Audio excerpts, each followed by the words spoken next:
SMPS പഠിക്കുന്നതിന് മുമ്പ് ആദ്യമേ ഒരു കാര്യം പറയട്ടെ. ഇത് 230 വോൾട്ട് എ സിയിൽ വർക്ക് ചെയ്യുന്നൊരു പ്രോഡക്റ്റാണ്. അതുകൊണ്ട് തന്നെ എ സിയെക്കുറിച്ച് കൈകാര്യം ചെയ്യാൻ നല്ല പരിചയമില്ലെങ്കിൽ ഒരിക്കലും ഇതിന് മുതിരാൻ പാടില്ല. ആദ്യം പവർ സപ്ലൈ കൊടുക്കാതെ മറ്റ് കമ്പോണൻ്റൊക്കെ അഴിച്ചും നോക്കിയും എല്ലാം പരിശീലിക്കുക. അത്തരത്തിലുള്ള എല്ലാ പരിശീലനങ്ങളും കഴിഞ്ഞതിന് ശേഷം മാത്രമേ പവർ കൊടുത്തുകൊണ്ടുള്ള പരിശീലനം പാടൂ. ഒട്ടും പരിചയമില്ലെങ്കിൽ വളരെ നന്നായി അറിയാവുന്ന ആരെങ്കിലും അടുത്ത് വേണം. അതിനുശേഷം മാത്രമേ നിങ്ങളിത് പരിശീലിക്കാൻ പാടുന്നു എന്ന് ആദ്യമേ പറഞ്ഞുകൊണ്ട് നമുക്ക് വിഷയത്തിലേക്ക് കടക്കാം. ഇന്ന് നമ്മൾ നോക്കാൻ പോകുന്നത് SMPS എങ്ങനെയാണ് സർവീസിങ് ചെയ്യുന്നത് അഥവാ റിപ്പയറിങ് ചെയ്യുന്നത്. അതെന്തിനാണ് SMPS പഠിക്കുന്നതെന്ന് ചോദിച്ചാൽ, മിക്കവാറും ഇലക്ട്രോണിക്സിൽ ചെറിയ ചെറിയ സർക്യൂട്ട് പഠിക്കുന്നതിനേക്കാൾ നല്ലത് ഇത്തരത്തിലൊരു SMPS പഠിച്ചു കഴിഞ്ഞാൽ ഒരുവിധം കമ്പോണൻറ്റുകളൊക്കെ നമുക്ക് പരിചയപ്പെടാൻ കഴിയും. അത് കഴിഞ്ഞിട്ട് വേണം അടുത്തതായിട്ട് നമുക്ക് കമ്പ്യൂട്ടറിൻ്റെ SMPS റിപ്പയർ ചെയ്യാൻ പഠിക്കാൻ. ഇതാണ് കമ്പ്യൂട്ടറിൻ്റെ SMPS എന്ന് പറയുന്നത്.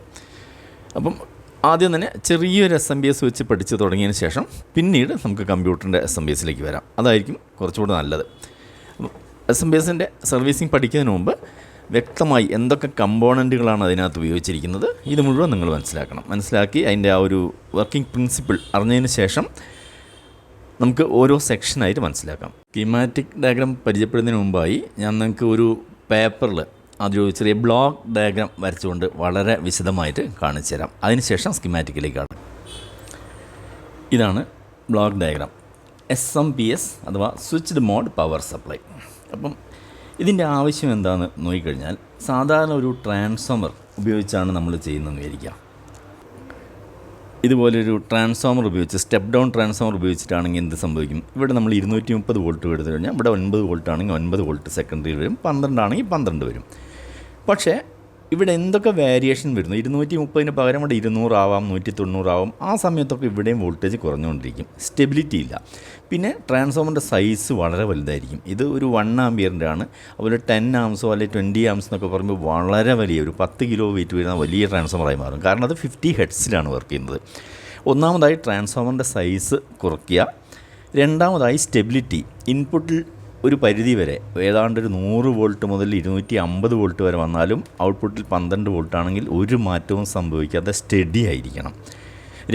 ഔട്ട്പുട്ടിലും വേരിയേഷൻ വരാം. ഇവിടെ കൂടിയ ലോഡ് വരാം, കുറഞ്ഞ ലോഡ് വരാം. ആ സമയത്തൊക്കെ ഇങ്ങനെ പെട്ടെന്നൊരു വലിഞ്ഞു പോകുന്ന പോലെ വോൾട്ടേജ് കൂടാനോ കുറയാനോ പാടില്ല. ഈ രണ്ടവസ്ഥയിലും സ്റ്റഡി ആയി നിൽക്കണം. 5 വോൾട്ട് ആണെങ്കിൽ 5 വോൾട്ട്, 12 ആണെങ്കിൽ 12, 3.7 വോൾട്ട് ആണെങ്കിൽ 3.7, എല്ലാം കൃത്യമായി സ്റ്റഡിയായി നിൽക്കാനും ട്രാൻസ്ഫോമർ വളരെ ചെറുതാക്കാനും വേണ്ടിയാണ് ഈ SMPS സർക്യൂട്ടുകൾ എല്ലാ സ്ഥലത്തും കമ്പ്യൂട്ടറിലാവട്ടെ മറ്റെവിടെ ഉപയോഗിക്കപ്പെടുന്നത്. അതാണ് SMPSൻ്റെ ബേസിക് ആവശ്യം എന്ന് പറയുന്നത്. അപ്പോൾ നമ്മുടെ കയ്യിൽ അവൈലബിൾ ആയത് എന്താണ്? AC ആണ്. 230 വോൾട്ട് AC ആണ് മിക്കവാറും വീട്ടിൽ വരുന്നത്.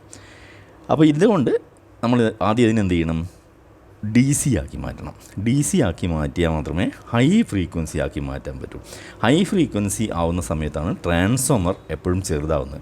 അതിനുപയോഗിക്കുന്നതാണ് ഫെറൈറ്റ് കോർ ട്രാൻസ്ഫോമർ എന്ന് പറയും. വളരെ ചെറുതായിരിക്കും ഫെറൈറ്റ് കോർ ട്രാൻസ്ഫോമർ എന്ന് പറയുന്നത്. ഇപ്പോൾ ഇതിനകത്തൊക്കെ വരുന്ന ഇത് ഫെറൈറ്റ് കോർ ട്രാൻസ്ഫോമറാണ്. ഇത്രയേ ഉള്ളൂ. ഇത് ഒരു 20 ആമ്പിയറാണ് ഇതിൽ വരുന്നത്. 20 ആമ്പിയർ ആണ്. വളരെ ചെറുത് മതി. ഇത്ര ഹൈ ഫ്രീക്വൻസി ആവണം. അപ്പം ഹൈ ഫ്രീക്വൻസി ആക്കാൻ വേണ്ടിയാണ് ഇതിനെ DC ആക്കുന്നത്. അപ്പോൾ AC മാത്രമേ ട്രാൻസ്ഫോമർ വർക്ക് ചെയ്യുന്നു എന്ന് നിങ്ങൾക്കറിയാം.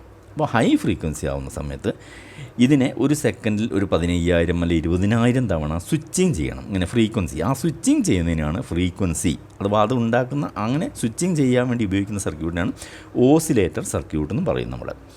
അപ്പം നേരെ എന്ത് ചെയ്യുന്നു? 230 വോൾട്ട് AC ഒരു ഫിൽട്ടർ ചോക്ക് വഴി. ഈ ഫിൽട്ടർ നിർബന്ധമാണ്. കാരണം ഈ 50 ഹെർട്സ് അല്ലാതെ മറ്റ് എക്സ്റ്റേണൽ റേഡിയോ വോയിസുകളും മറ്റ് പലതരത്തിലുള്ള വോയിസുകളൊക്കെ വരുമ്പോൾ അതൊക്കെ ഇവിടുന്ന് ഫിൽട്ടർ ചെയ്യണം.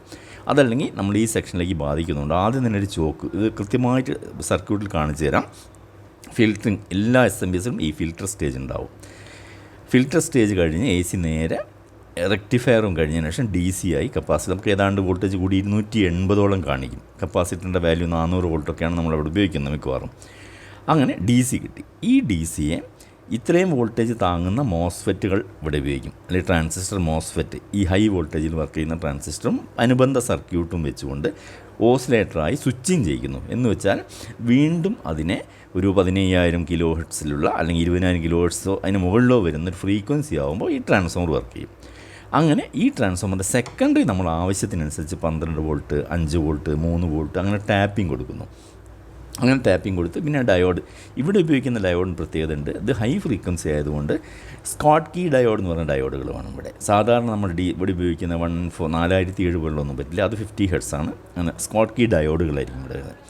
ഇതുകൂടാതെ ഔട്ട്പുട്ടിലെ ലോഡ് വേരിയേഷൻ എന്തെങ്കിലും വരുന്നുണ്ടോ എന്ന് ഈ സർക്യൂട്ടിനെ തിരിച്ചറിയിക്കണം. അപ്പോൾ ഇവിടെ ലോഡ് കൂടുമ്പോൾ ഇവിടെ നിന്ന് ലേശം കൂട്ടിക്കൊടുക്കണം, PWM എന്ന് പറയും, കൂട്ടിക്കൊടുക്കണം, കുറവാണെങ്കിൽ കുറച്ച് കൊടുക്കും. ഇതിനു വേണ്ടി ഫീഡ്ബാക്ക് സർക്യൂട്ട് എന്ന് പറയും. അത് നേരെ വരുന്നത് ഇതിലാണ്, ഒപ്റ്റോ കപ്ലറിലാണ് വരുന്നത്. ഒപ്റ്റോ കപ്ലർ, ആ ഒപ്റ്റോ കപ്ലർ വഴി നമ്മളിങ്ങോട്ട് കൊടുക്കുന്നു. ഈ ഒപ്റ്റോ കപ്ലറിനെ കുറിച്ച് മാത്രം ഒരു വീഡിയോ നമ്മുടെ സോ സിമ്പിൾ എന്ന ചാനൽ പോസ്റ്റ് ചെയ്തിട്ടുണ്ട്. അത് വിശദമായി പഠിക്കേണ്ടവർ അത് കാണുക. അങ്ങനെ ഫീഡ്ബാക്ക് സംഭവിക്കുന്നു. അതുകൊണ്ട് തന്നെ ഇനി ഇൻപുട്ടിലോ ഔട്ട്പുട്ടിലോ എന്ത് വോൾട്ടേജ് വേരിയേഷൻ വന്നാലും നമുക്ക് ഔട്ട്പുട്ടിൽ ലഭ്യമായ DC വോൾട്ടേജിൽ യാതൊരു വേരിയേഷനും ഇല്ലാതെ കൃത്യമായി കിട്ടുന്നു. ഇനി നമുക്ക് സ്കിമാറ്റിക് വെച്ചിട്ട് ഇതിൻ്റെ കുറച്ചുകൂടി ഡീറ്റെയിൽ ആയിട്ട് പഠിച്ച് പിന്നെ സർക്യൂട്ട് ബോർഡിലേക്ക് പോവാം. ഇതാണ് SMPSൻ്റെ സർക്യൂട്ട് ഡയഗ്രാം അഥവാ സ്കിമാറ്റിക് ഡയഗ്രാം എന്ന് പറയുന്നത്. ആദ്യം തന്നെ AC ഇവിടെ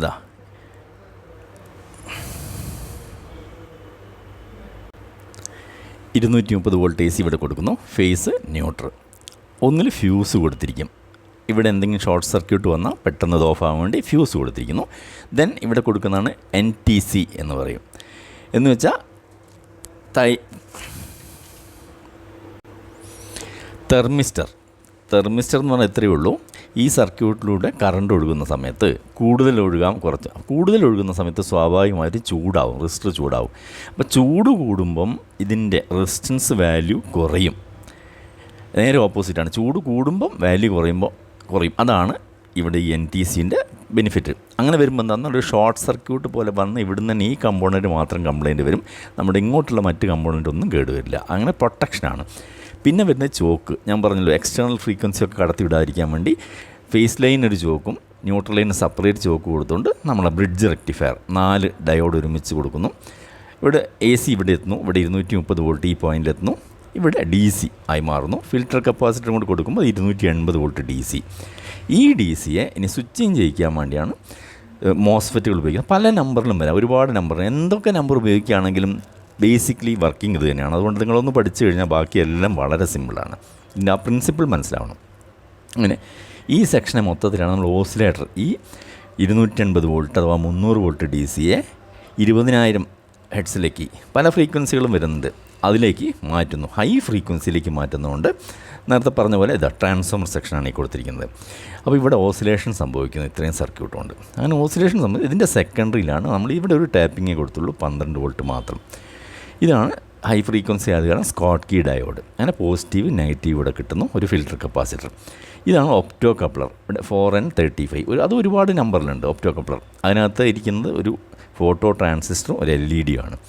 അപ്പോൾ ഇവിടെ വെച്ച് വേരിയേഷൻ, ഈ LED ബ്രൈറ്റ്നസ് കൂടുക കുറയുക, അതിനനുസരിച്ച് ഇവിടെ വോൾട്ടേജിൽ ചെറിയ വേരിയേഷൻ വരും. ഇവിടെ ലൈറ്റിൻ്റെ വേരിയേഷൻ വരും, ഇവിടെ വോൾട്ടേജിൻ്റെ വേരിയേഷൻ വരും. അതാണ് ട്രാൻസിസ്റ്റർ കൊടുക്കുന്നത്. ഇതാണ് ഔട്ട്പുട്ടിലെ വേരിയേഷൻ തിരിച്ചറിഞ്ഞ് അതിനനുസരിച്ച് ഇതിൻ്റെ ഫ്രീക്വൻസിയിലെ പൾസ് വിഡ്ത്ത് കൂട്ടും കുറയ്ക്കും. ഏത് സമയത്തും സ്റ്റെബിലൈസ്ഡ് ആയിരിക്കും. ഈ സർക്യൂട്ട് ഈ ഭാഗത്തിനാണ് ഫീഡ്ബാക്ക് എന്ന് പറയുന്നത്.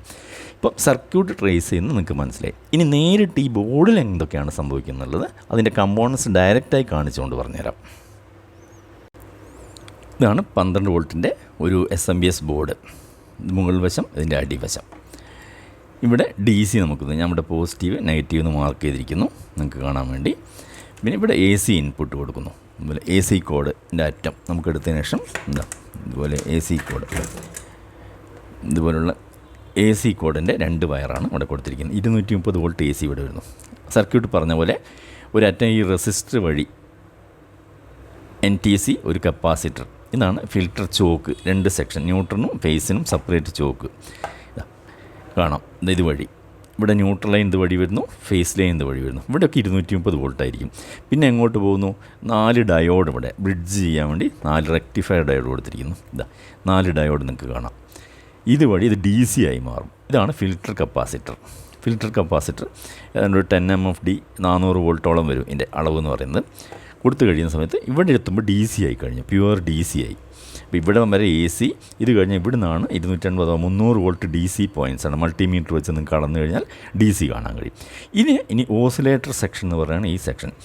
ഇവിടെ ഇങ്ങനെ ഡിവൈഡ് ചെയ്യുക. ഇവിടെ മുഴുവൻ ഹൈ വോൾട്ടേജ് സെക്ഷനും ഇത് ലോ വോൾട്ടേജാണ്. ഇവിടെയൊക്കെ ഷോക്ക് അടിക്കും, കൈ കൊണ്ട് തൊട്ടാൽ ഷോക്ക് അടിക്കുന്ന ഹൈ വോൾട്ടേജാണ്, ഒരിക്കലും ടച്ച് ചെയ്യാൻ പാടില്ല, മീറ്റർ ഉപയോഗിച്ച് ചെയ്യാൻ പാടുള്ളൂ. ഇങ്ങോട്ട് ഡി സി 12 വോൾട്ട് 3 വോൾട്ട്. അതാണ് ഇവിടെ തമ്മിൽ പി സി ബിയിൽ നോക്കിക്കഴിഞ്ഞാൽ ഒരു യാതൊരു ബന്ധവുമില്ല. ആകെ ബന്ധപ്പെടുത്തുന്നൊരു സാധനം എന്ന് പറഞ്ഞു കഴിഞ്ഞാൽ ഈ ഒപ്റ്റോ കപ്ലർ മാത്രമാണ്.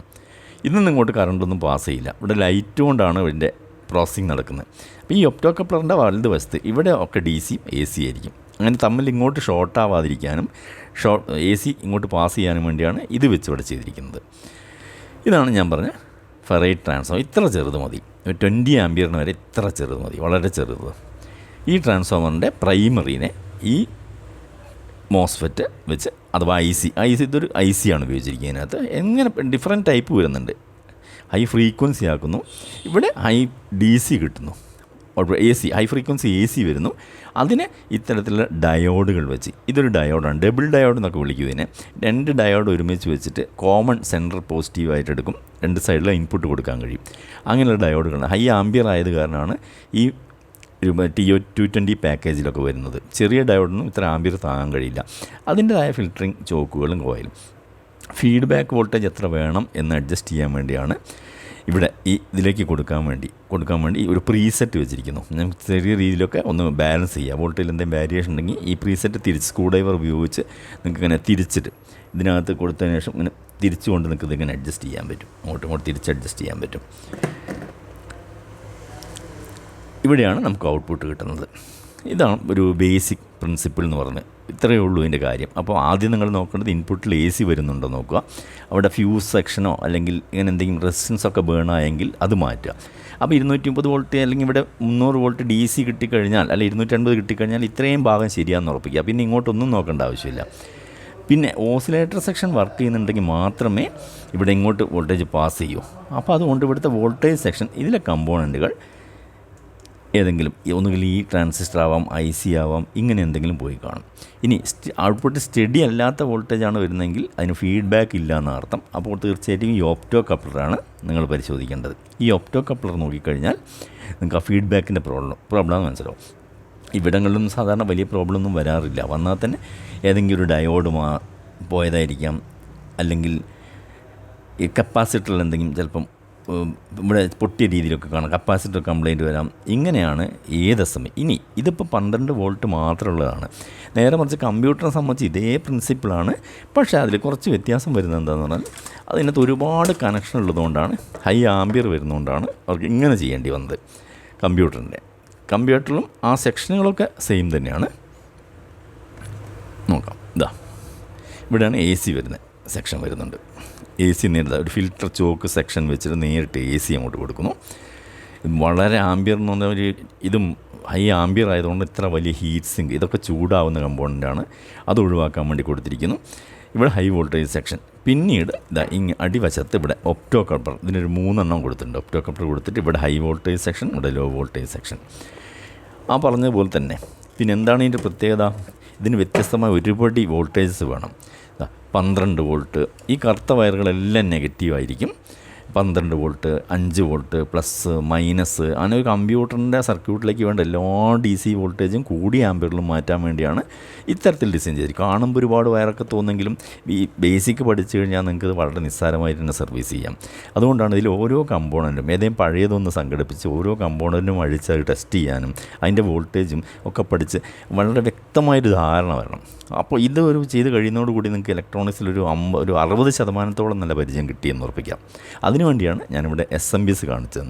ഇനി ഓരോ വോൾട്ടേജും കാണിച്ചു തന്നുകൊണ്ട് കാരണം വിവിധ തരം കംപ്ലയിൻറ്റ് വരാം. അപ്പോൾ ഇതിൻ്റെ ആ ബേസിക് സ്ട്രക്ചറും ഒന്നും പഠിച്ചതിന് ശേഷം ഇനി വ്യത്യസ്തമായ ഓരോ കംപ്ലയിൻറ്റുകളും അതെങ്ങനെ റെക്ടിഫൈ ചെയ്യാമെന്നുള്ളത് ആ സെക്ഷനിൽ എത്തുമ്പോൾ നിങ്ങളതൊക്കെ ഒന്ന് പഠിച്ചാവുന്ന അനുസരിച്ച് അതിൻ്റെ വീഡിയോ നമുക്ക് ചെയ്യാം.